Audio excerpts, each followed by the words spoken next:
I mean, we were kind of tinkering around, doodling around with little EPs and little singles before we did the album. So we're just kind of discovering what sound we wanted to make, and then when we found the sound, it came together pretty quickly. I think I spent a couple months in my bedroom tinkering with an acoustic guitar, and then we spent another couple of weeks in the studio. Yeah, 5 or 6 weeks maybe.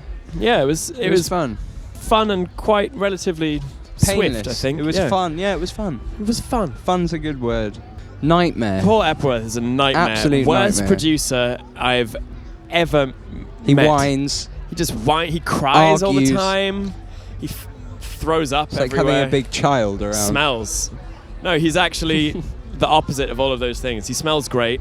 He smells wonderful. He doesn't cry. He's normally very happy. He has like this amazing energy. When he walks into the room, everyone just perks up, and he's always got incredible ideas. And his contribution he was like a mentor. We'd never made an album before, and I love Paul because he'd made a lot of really great, cohesive, full records in the past, like Block Party, Silent Alarm. You put it on, start to finish, takes you into their indie guitar land, and then kicks you out the other end. And we wanted to make a record like that.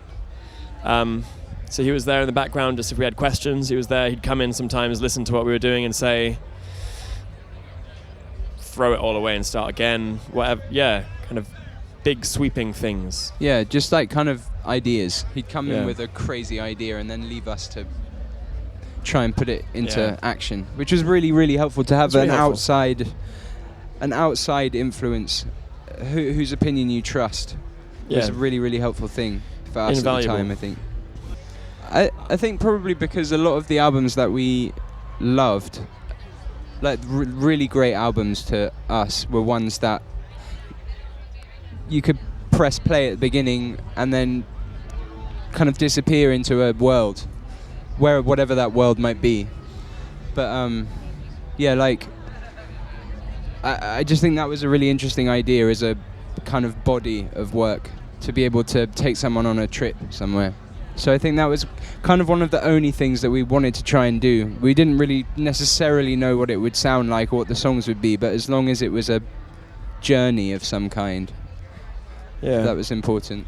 There's a song called Weird on the record that started off as like a ballad and it ended up being massive like this and big scary dub bass monster.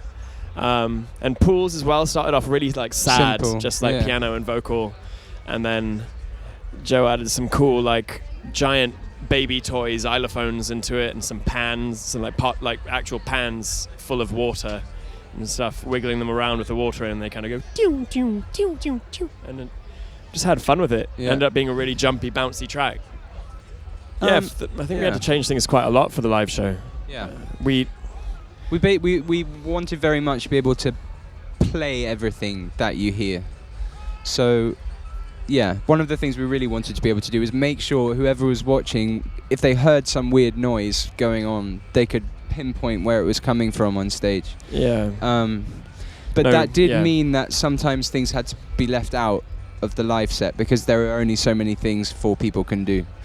But I think we tried to take the core elements. So we'd take a song and decide what the most important part of the song was, whether it be an electronic thing or a bass line played on a bass guitar or the vocal, and then build around that as much as we could. But it does mean that it doesn't sound exactly like the record, but I think that's quite cool in a way. Yeah, the album's really layered, and we only have 4 people in the band, so we play what we can without backing tracks and change the songs up a bit, change the arrangements up, depending on the crowd and the vibe. So if it's a club vibe, we dancify all the stuff, and if it's a nice summery day like today, we kind of chill and have ambient time. I don't know if I could generalize enough to separate Americans from anybody else, but you can definitely notice different crowds in different parts of America, and if you play at different times of day in different venues, whether outside, inside, clubs, theaters, like that kind of thing makes a really big difference. But I think on the whole, American crowds seem to really kind of let it go, which is really cool.